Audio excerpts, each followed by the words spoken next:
Hello and welcome to the first episode of Watch Me Edit with Tirza M.M. Hawkins.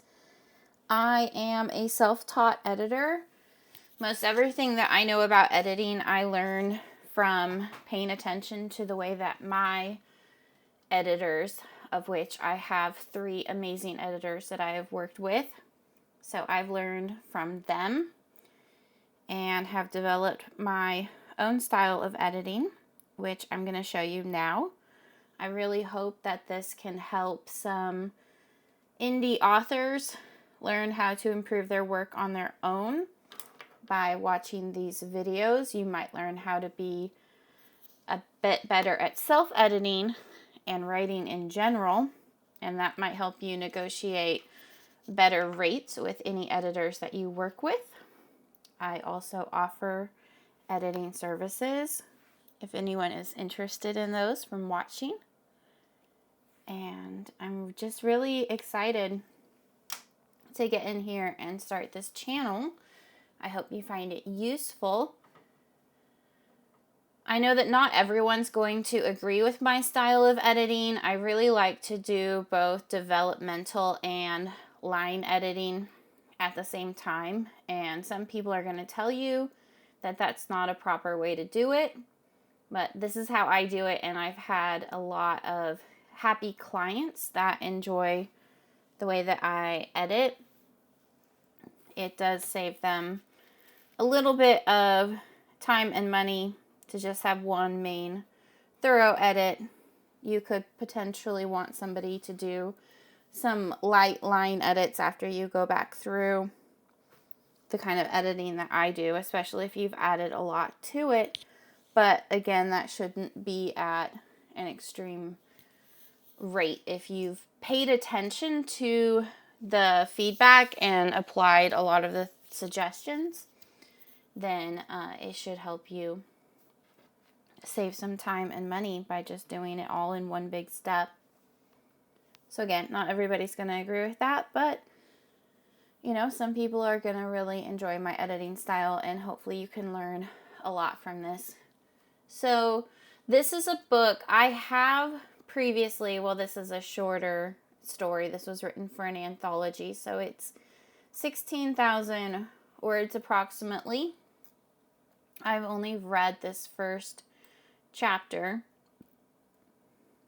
but that was a while ago. So most of this is going to be new content for me, and I'm just going to give you... You're just going to get to see how I do it from start to finish. So one of the first things that I do is I write out a little note for my client. Thank you for trusting me with your project. Please know that all my comments and edits are suggestions. This is your story. You are the one who needs to be happy with it when it is finished.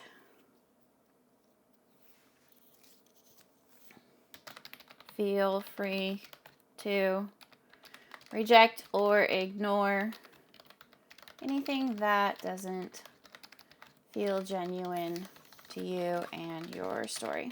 So something like that. I typically will copy and paste it from project to project, so that's just me on the spot doing that. I also want to say I am not a perfect person. I'm not a perfect editor. I don't know anyone who is. I do have limitations. My big ones are I write mostly in present tense, so when I'm editing and my client is writing in past tense, some of my suggestions might be off with the tense of it, and that usually happens when I'm giving something developmental or creative or helping to rewrite a bigger part of a sentence, because I'll just get caught up in my creativity and then I don't pay attention to editing what I wrote. So you might see that happen from time and again, and it's probably something for me to make sure I mention to my clients. I know I've gotten better at it, and I'll probably improve as I go along.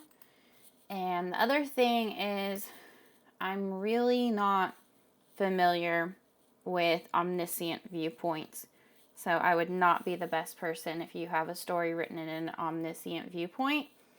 I feel like I've read a lot of that from my joys of, I love reading Stephen King, but I don't think that I'm the best person for that. Okay, so let's begin. This is Chasing Cyan. This project is from a good friend of mine who said she volunteered for this. Well, I asked her about a different story, and she volunteered this one, which will work great for the YouTube channel because I'm going to try to limit what I post on here. I have to keep a lot of the spicy adult content off of here. YouTube doesn't particularly prefer that to be on their platform. So most of the work that you see is not going to include any open door scenes. We're just going to keep that off here. All right. Chapter 1. Branches slapped my face and arms, yanking my hair and whipping welts on my chilled flesh. So first of all, especially because this is a friend, I'm going to be nitpicky, and that's going to help anyone watching this as well. But this is a lot of information for a single sentence. We have the branches. If I can type and talk at the same time, that's going to be another skill for me to learn. We have the branches, what they're doing, what they're doing it to, and the fact that it's cold. So, there's a lot going on here. And I would probably suggest breaking this up. So, and one thing, so I feel like already with this opening sentence that the intention here is to give a little bit of suspense.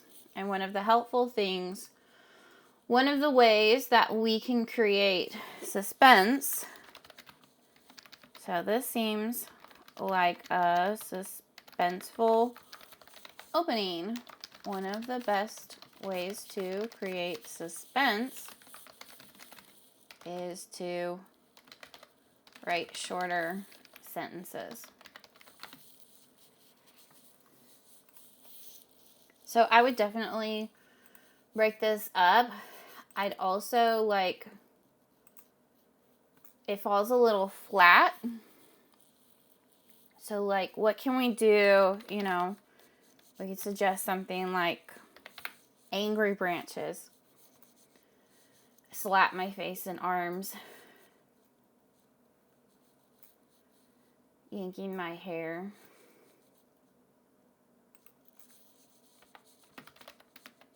the rough leaves and bark whipped welts onto my chilled flesh. Again, that might not even be the best. I'd really like a sentence of talking about the chill. That's one thing that I would leave. Okay, this is also my first time really editing in Microsoft Word. I usually use Google Docs. Will they let me leave? Okay, they say. So I broke it up once. I'd like a little bit more character for the branches. because they are, so far, the main character we have right now. I might also make the part about it being cold a separate sentence and give more details. So I feel like we're lacking details, and that's what happens when we give a lot of information in a sentence, is that we cut short the details. Okay. Hey, I got the tenses right there. Leaves crunched under my boots. So, again, we have these details, but if this is,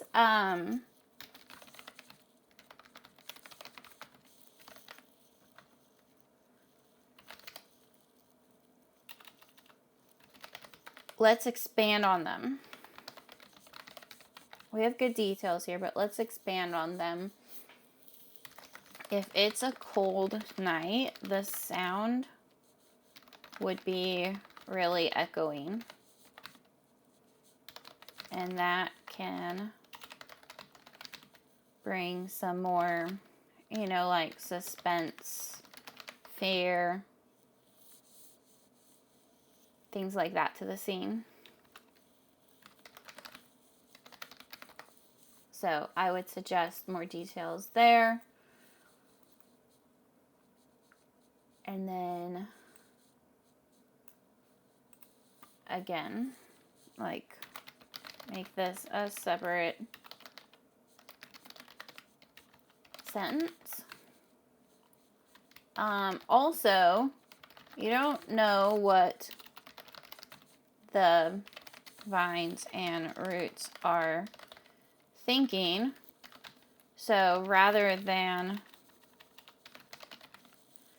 rather than saying in an attempt to throw me to my knees, I would almost like recommend doing something like even adding a like. So rather than in an attempt to throw me, we know where that is.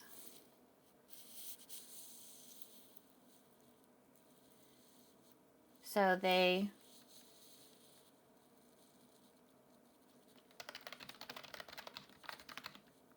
rather than in an attempt to throw me, try something like snag my feet and ankles. I'm gonna take a sip while I think. Editing's a lot of mental work.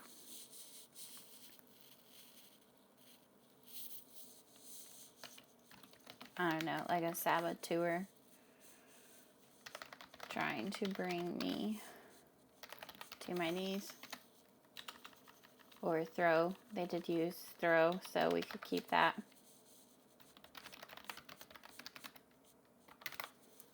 I don't know how to spell when I'm editing. There we go. Handy.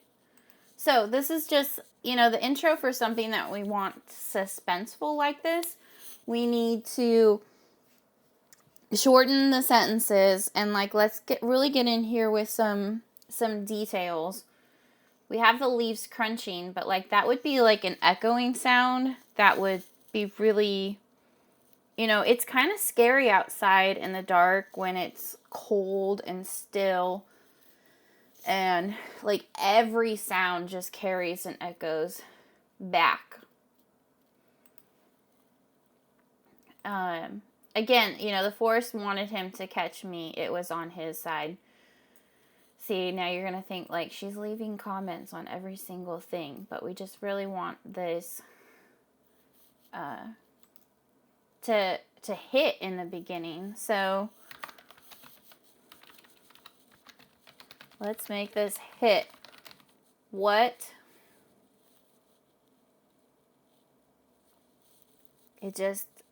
There wasn't enough showing here. I felt like this is a telling.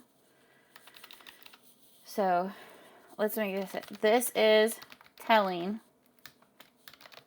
Really get us into the feelings of this so we feel the same way as well.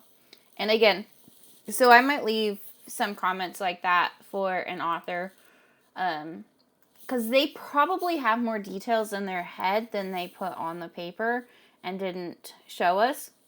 So I often will want to draw that out of them and give them something to work on, like they can really think about it.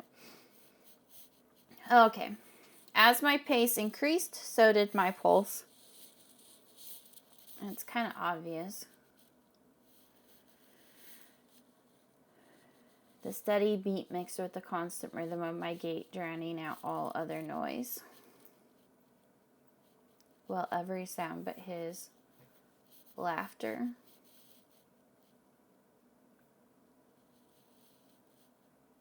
I just really want a little bit more from this. But then I also don't want to overwhelm somebody with too many changes. A lot of times when you start getting them thinking about it, they'll make changes in these words themselves. They'll start seeing that and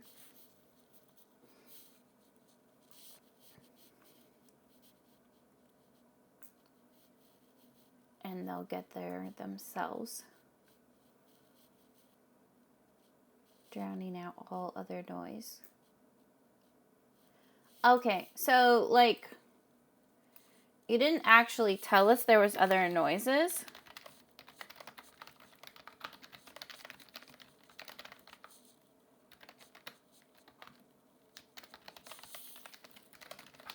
So maybe it should say that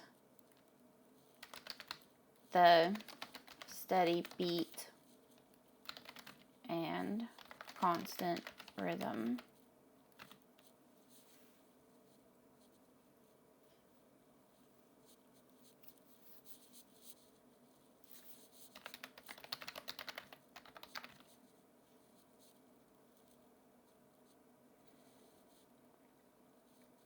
The steady beat and constant rhythm become like their sole focus.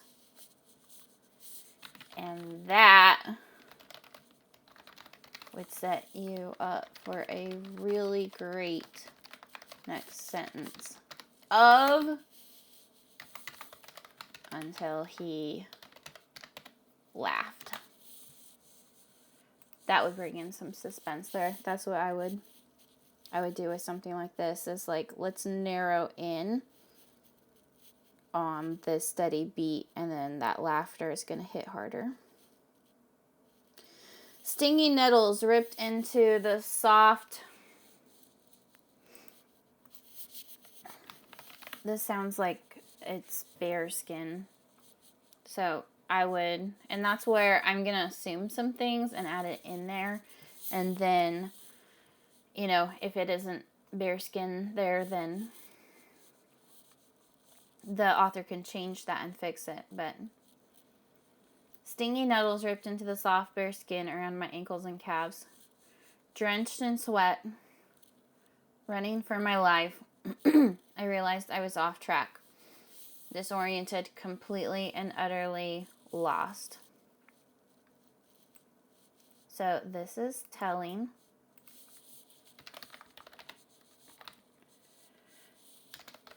Showing would talk about the sweat pouring from them. Maybe how it's making them hold.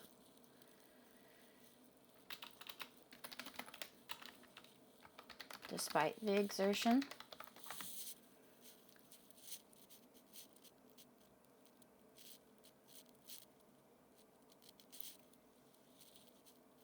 Sometimes that can, especially if you're like drenched in that much sweat. Just more showing there. Running for my life. Like we could give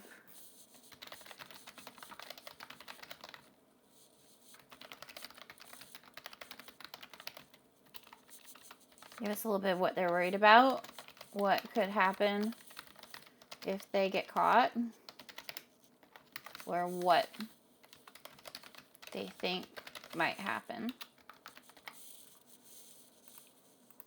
I realized I was off track. Then they have disoriented, completely and utterly lost. So this is, again, telling. We want something more like, do we already have the word whipping? I think there was something, yeah, it already whipped welts.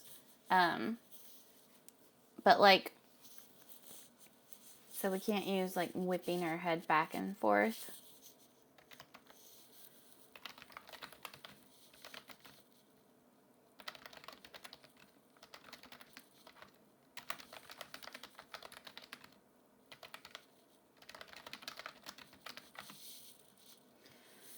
So we want something more like swiveling my head from side to side. I don't recognize anything around me.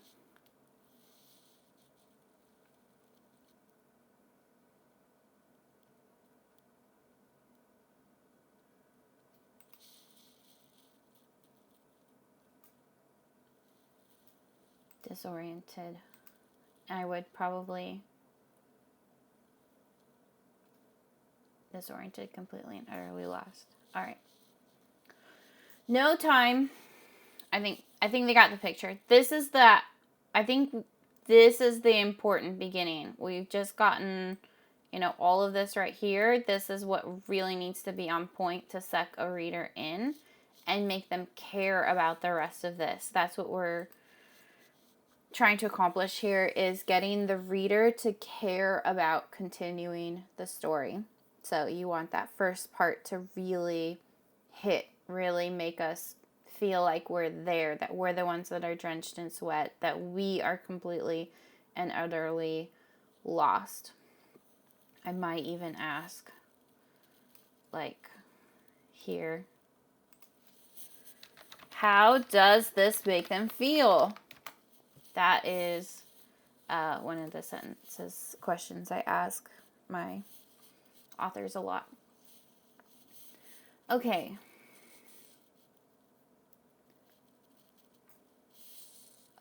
This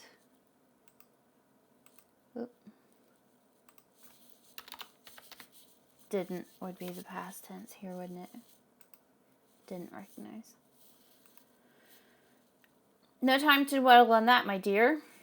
My grandmother's voice echoed inside my head over the roaring thud of my heartbeat.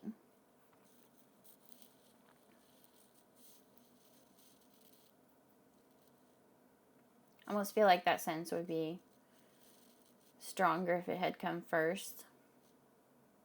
Over the roaring thud of my heartbeat, my grandmother's voice reaches me. But that's just style preference too. So some of these things I'll think, but I don't necessarily put everything that I think on here, especially if I already feel like I've been picky. She wasn't with me, but she was right.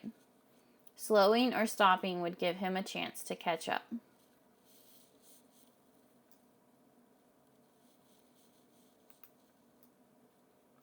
I know we don't want to have too many sentences that start with I, but I do also like the way that could work here. I can't stop. I can't slow. I can't let him catch me. So I like that. They might not, but they're getting that. Darkness loomed overhead. Is the darkness only overhead? Okay, and then we have a dim light.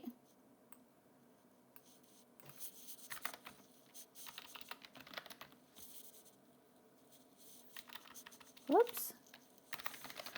Is the darkness only overhead? Isn't it all around? And then you talk about the dim light.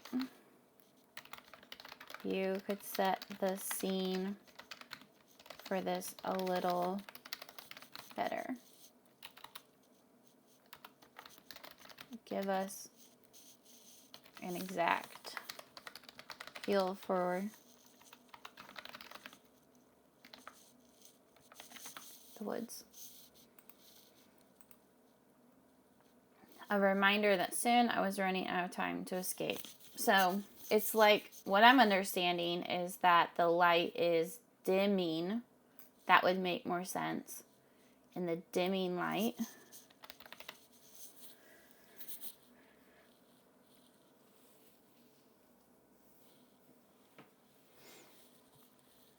Trees took on an eerie, lifelike appearance.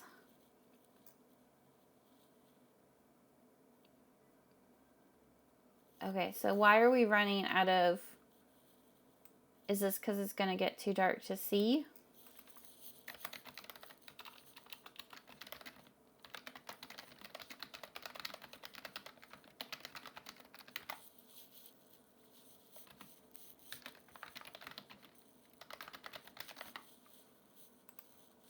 Okay. What's a lifelike appearance? Trees took on an eerie, lifelike appearance.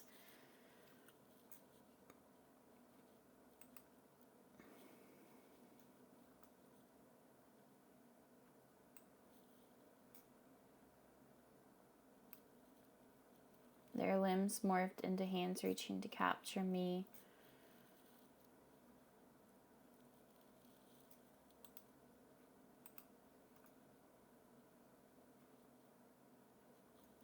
See, I'd almost just make that stronger.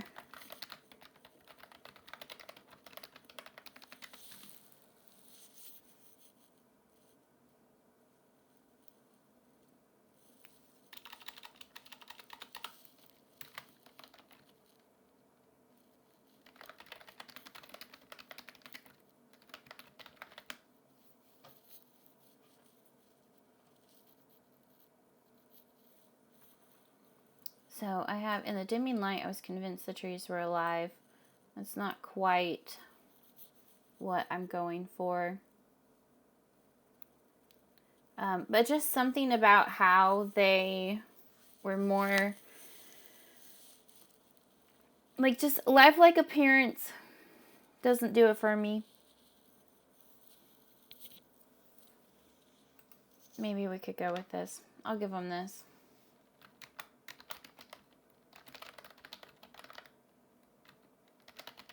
Just something more than lifelike appearance.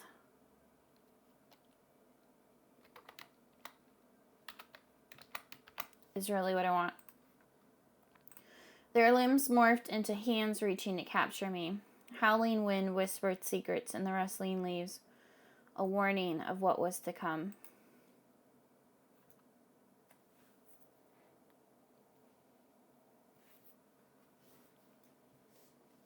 We got a lot of good detail there. Eyes peered at me from shadowed hidey holes in the thick trunks of the wicked foliage. Recognizing them as nocturnal creatures, I ignored them. Okay, we have two thems.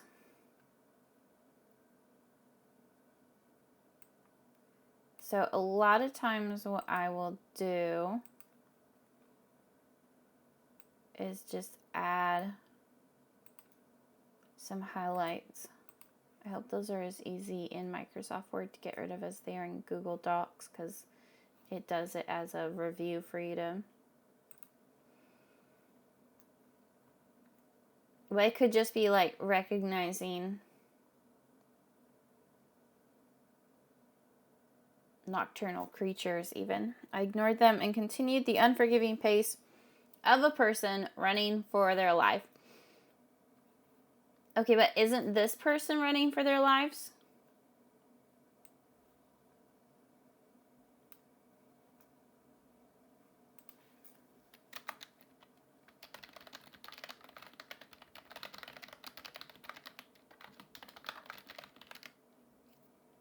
So I feel like a stronger way to say that, if this person is running for their lives, could it be the unforgiving pace of running for my life?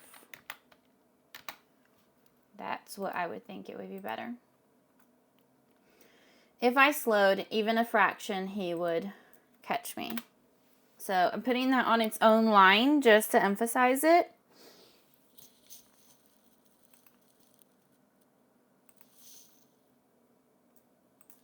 And again, I hope that shows up for the other person. I'm going to have to figure this out before I do too much more in Microsoft Word, because now I don't want to be making changes like this and that not show up for them to review.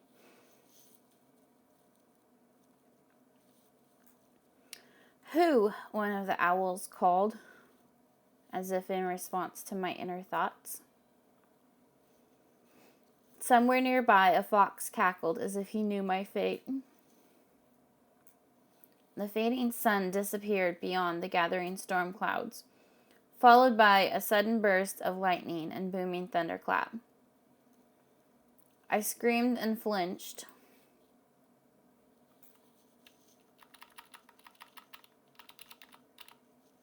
But continued.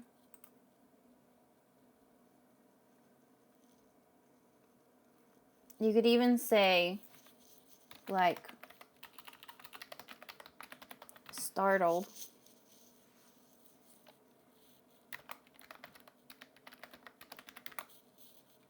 Or terrified. Something like that. But I think we kind of know what they're screaming and flinching at because it came right after the lightning and thunderclap. My erratic breathing pained me with each step. A sharp twinge in my side threatened to slow my progress.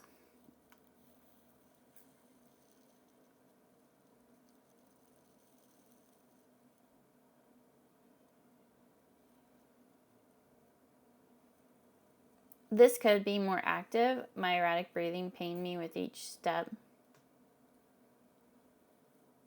Like, this just feels telling.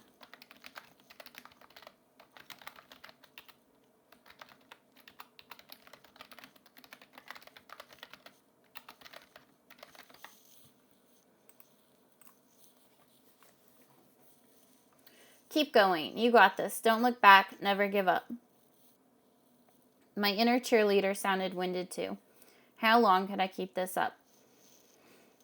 A break in the trees offered a bit of reprieve when I found myself running along a narrow trail. Not one I recognized, but a trail meant other people. Right? I know it depends on it. Is it an animal trail or a human trail?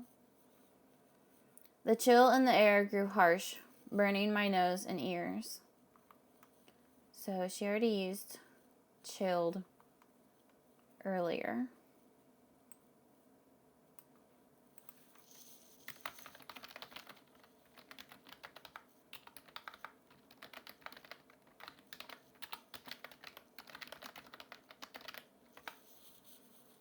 So I would suggest not using a same word like that twice on the page.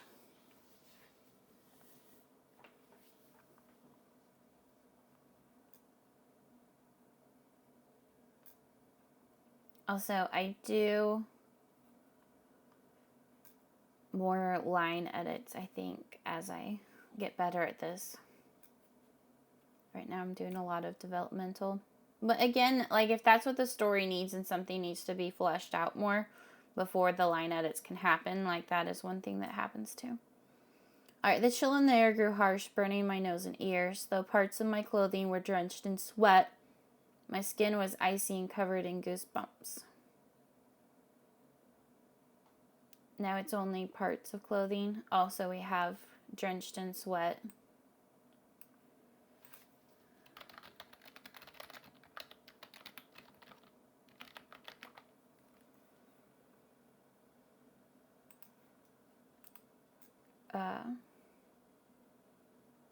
Yeah, I said earlier that I thought it would be, something about it made me feel like they were cold.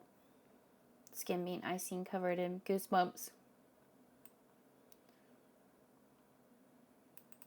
I feel like instead of parts, this would be, though, most. Parts just reads really weird to me.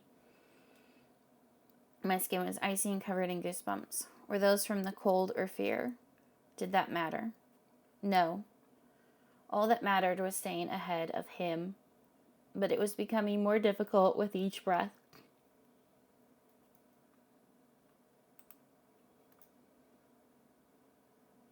Okay. Is like. So we want to put in something more movement here.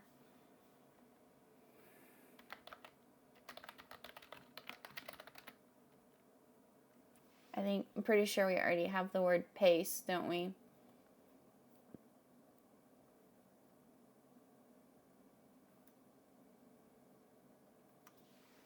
So this is where I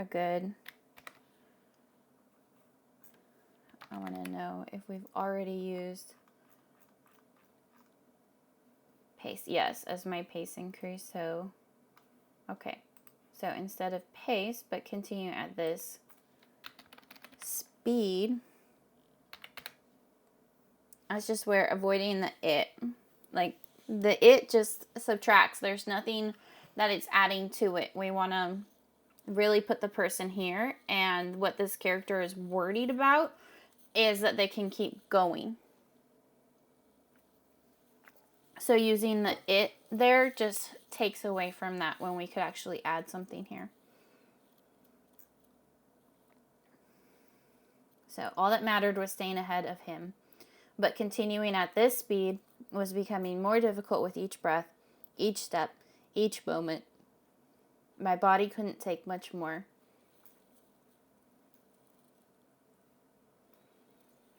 We already have a lot of... See, again, my body couldn't take much more is telling. So, something stronger.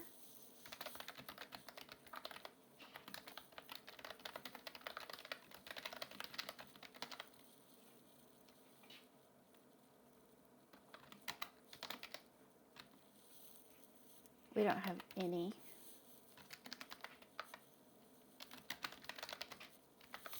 So we can use that word. So instead, my body couldn't take much more. And it's kind of telling. It's kind of passive. I would say to change that with something like, at any second, I might collapse. And so what happens as I go on is that so I write out some things originally instead of putting that in there as a line edit like I could. I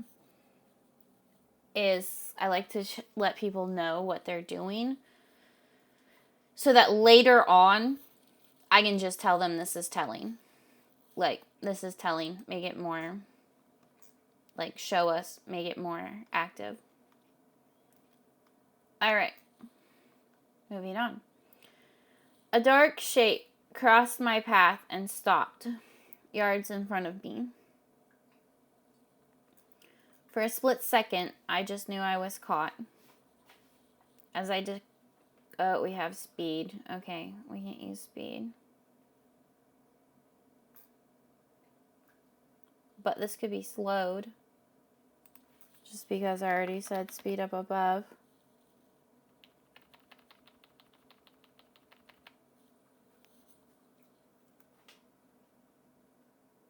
As I decreased my speed, I came to a full halt.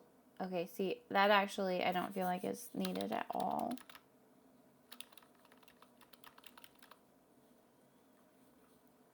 Especially if they're going to be coming to a full stop. Okay. So, a dark shape crossed my path and stopped yards in front of me. For a split second, I just knew I was caught. We're going to get rid of that just. You can typically get rid of, like, the word just most of the time. 90% of the time, you don't need the word just, and I allow it in a lot more dialogue than in the actual prose. For a split second, I knew I was caught. Begging the universe to let it be anyone or anything but him, I came to a full halt. Moonlight peeked from a small break in the clouds.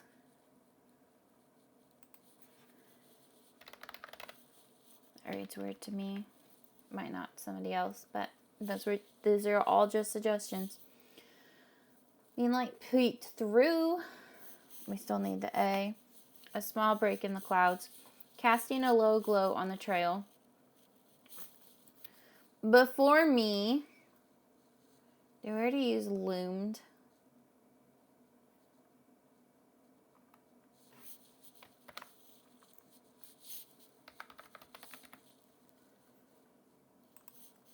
Yes. I wanted loomed.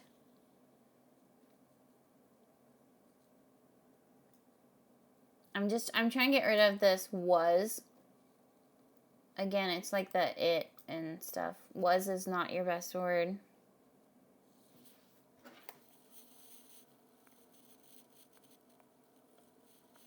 So instead of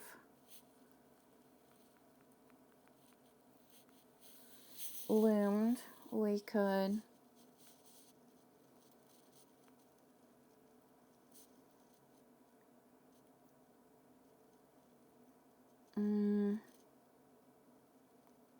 okay, I don't like my quick dictionary search.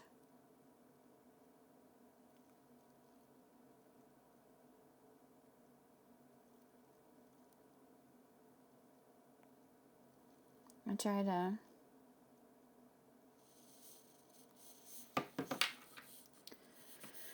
before me. I mean, it could just stood isn't strong, but I wanted to use loomed.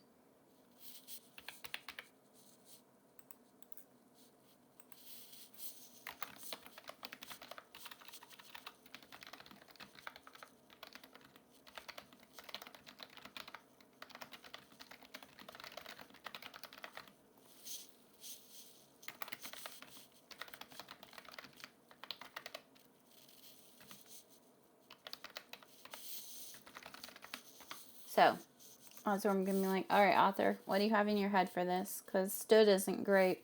Where to use loomed. But stood is better than was. Before me stood a gray wolf, twice the size of any I'd seen before, though his coat was familiar.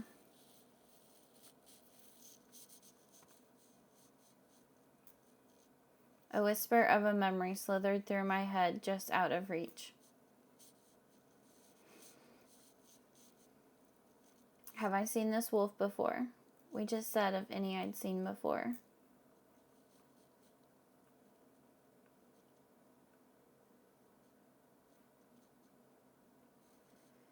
This could be like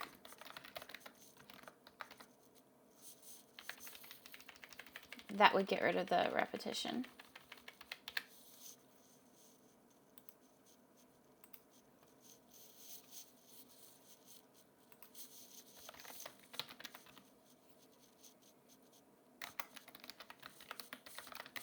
So I'm letting them know just said or used. Our eyes locked, and he watched me carefully, pawing at the ground. A tiny voice in the back of my mind begged me to trust him, relentlessly promising the beast was safe. So, depending on how long this is supposed to be, like, you could write that out a little bit more. But I don't know if they're going for a specific word count or something, so sometimes you gotta be careful with how much you add to them. Tiny voice in the back of my mind begged me to trust him, relentlessly promising the beast was safe. It attempted to convince me that he wasn't a threat.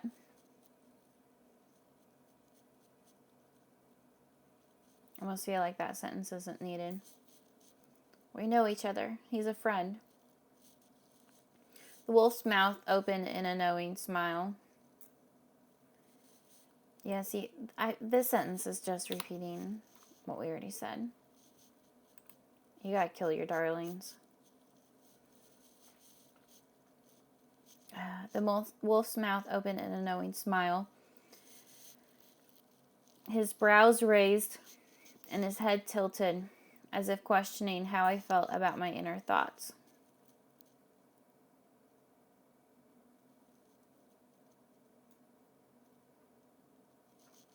How would he know what I was thinking?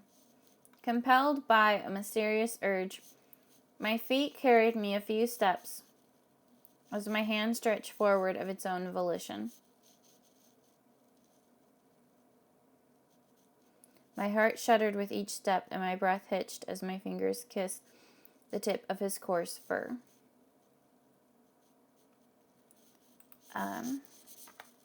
Again, we're trying to go for suspense. So we want to break this up.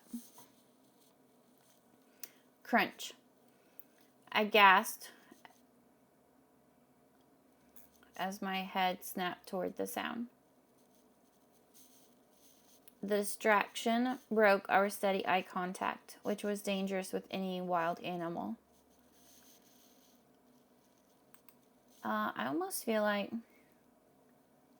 this could be a good place for an adverb. I know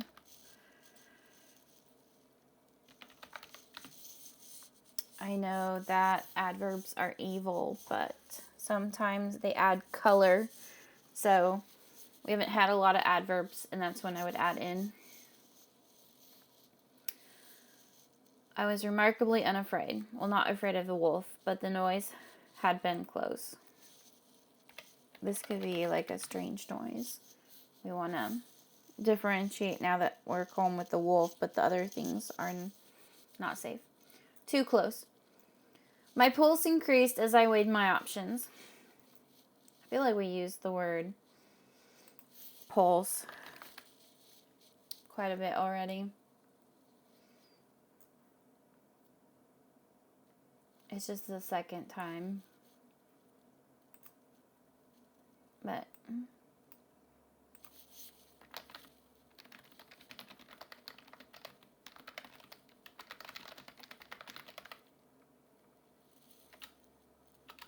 can we use a different word instead of this one for a second time? Turn tail and take my chances in the trees again. I would probably make this a new sentence.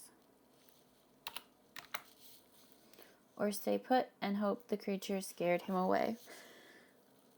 What if it eats you? The intrusive thought almost got my feet moving again. But a quiet reminder that this wolf would not harm me held them in place. I would be safe if only I trusted him to protect me. White puffs of air left my face.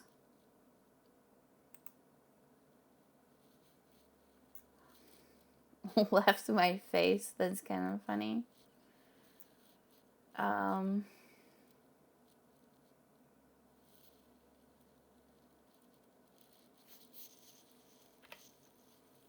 What about white puffs of air float before me with every exhale as the temperature dropped further? Another rumble from distant thunder was the only stormy reminder given before large freezing drops of rain slammed into my uncovered head.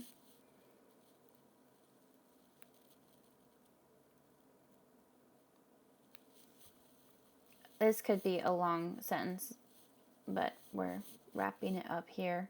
So we're not necessarily trying to keep the suspense going, maybe. Then it happened. He jumped from beyond the line of trees, a wild, excited gleam in his eyes when he noticed me. I took a step back, pleading internally for the woods to swallow me, but before I could take a second step, the wolf lunged. Okay, so again, we're going to break this up.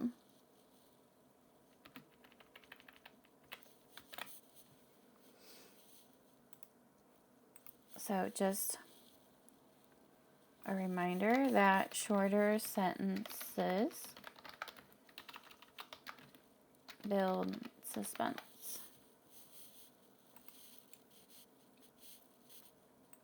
All right, and that is the end of chapter 1. So I hope that you will come back and join me for chapter 2 and find out what happened, what's going on here, because we got a lot.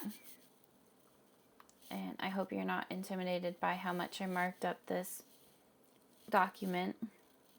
I know that this story is an older story that my friend wrote, and it's just, you know, the more that an editor marks up your page, one, I think it shows that they care, and two, it just makes you stronger as an author to learn. So I now actually prefer it when I get a lot of markups on my stories, because that's how I improve. Although my goal is always to be like, ooh, I want to send them something and like really challenge them to find ways to add to it. But that's gonna take a lot. I'm still learning too. But thanks for joining me. I hope you enjoyed this episode of Watch Me Edit.